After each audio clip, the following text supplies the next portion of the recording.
ನೀವ್ ಏನೇ ಮಾಡಿದ್ರು ಕೂಡ ನಮ್ಮ ಡಿ ಬಾಸ್ ನ ಏನೂ ಮಾಡ್ಕೊಳಕ್ಕಾಗಲ್ಲ. ನೀವು ಏನೇನೆಲ್ಲ ಕುತಂತ್ರಗಳನ್ನ ಮಾಡ್ತಾ ಇದ್ದೀರಾ ಅನ್ನೋದು ನಮಗೂ ಗೊತ್ತಾಗುತ್ತೆ. ದಯವಿಟ್ಟು ಕಾನೂನು ಐತೆ. ರೇಣುಕಾ ಸ್ವಾಮಿ ಮನೆಯವ್ರಿಗೆ ಕಾನೂನು ಏನ್ ನೋಡ್ಕೋಬೇಕು, ಏನ್ ಶಿಕ್ಷೆ ಕೊಡ್ಬೇಕು, ಕಾನೂನ್ಗಿಂತ ಮೀರಿರೋ ದೊಡ್ಡವರು ನೀವಲ್ಲ.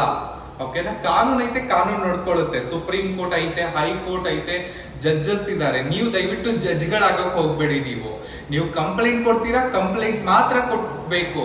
ಮಾತಾಡುತ್ತೆ ಅಂತ ನಾಲ್ಗೆ ಹೋದಂಗ್ ಮಾತಾಡಿದ್ರೆ ಮಾತ್ರ ಆ ದೇವ್ರು ನಿಮ್ಗೆ ಒಳ್ಳೇದ್ ಮಾಡಲ್ಲ. ಸ್ವಲ್ಪ ಆದ್ರೂ ಮಾನ ಮರ್ಯಾದೆಯಿಂದ ಜೀವನ ಮಾಡಿ, ತಗ್ಗಿ ಬಗ್ಗಿ. ನೀವೇನ್ ಮಾತಾಡ್ತಿದ್ದೀರಾ ಅದು ನಿಮ್ಮನೆ ಹೆಣ್ಮಕ್ಳು ನೋಡ್ತಾ ಇರ್ತಾರೆ. ಸ್ವಲ್ಪ ಯೋಚನೆ ಮಾಡಿ ಮಾತಾಡಿ. ಓಕೆನಾ? ಇವತ್ತು ಕಂಡೋರ್ ಮನೆ ಮಕ್ಕಳಿಗೆ ಅಯ್ಯೋ ಅನ್ಸೋದು ತುಂಬಾ ಸುಲಭ. ನಾಳೆ ನಿಮ್ಮನೆ ಮಕ್ಳಿಗೆ ಅಯ್ಯೋ ಅನ್ಸಿದ್ರೆ ನಿಮಗೇನ್ ಅನಿಸ್ಬೋದು? ಮಾತಾಡ್ಬೇಕಾದ್ರೆ ಯೋಚನೆ ಮಾಡಿ ಮಾತಾಡ್ಬೇಕು. ದಯವಿಟ್ಟು ನಾನು ಕೇಳ್ಕೊತಾ ಇದ್ದೀನಿ ಕರ್ನಾಟಕದ ಎಲ್ಲಾ ಜನತೆಗೂ. ಓಕೆನಾ? ನಮ್ ಹೆಸರಿಗೆ ಮಸಿ ಬಳಿಬೇಕು. ನಾವು ಬೆಳೆದ್ರೆ ಸಹಿಸಕ್ ಆಗ್ಲ ಪ್ರಪಂಚದಲ್ಲಿ. ಇಡೀ ಪ್ರಪಂಚನೇ ತನ್ನ ಮನೆ ಅಂತ ಬದುಕ್ತಿರೋ ಅಂತ ಪುಣ್ಯಾತ್ಮನ ಬಗ್ಗೆ ಮಾತಾಡಕ್ಕೆ ಯೋಗ್ಯತೆನೂ ಅರ್ಹತೆನೂ ಇಲ್ಲ.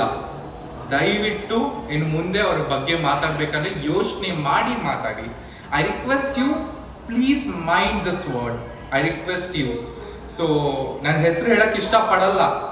ಅರ್ಥ ಆಗುತ್ತೆ ಅನ್ಕೋತೀನಿ ಯಾರಿಗೆ ಹೇಳ್ತಾ ಇದ್ದೀನಿ ಅಂತ. It may be whoever ಯಾರೆಲ್ಲ ಮಾತಾಡ್ತಾ ಇದ್ದೀರಾ ಅವರಿಗೆ ಸಂಬಂಧಪಟ್ಟಿದೆ video. Thank you so much.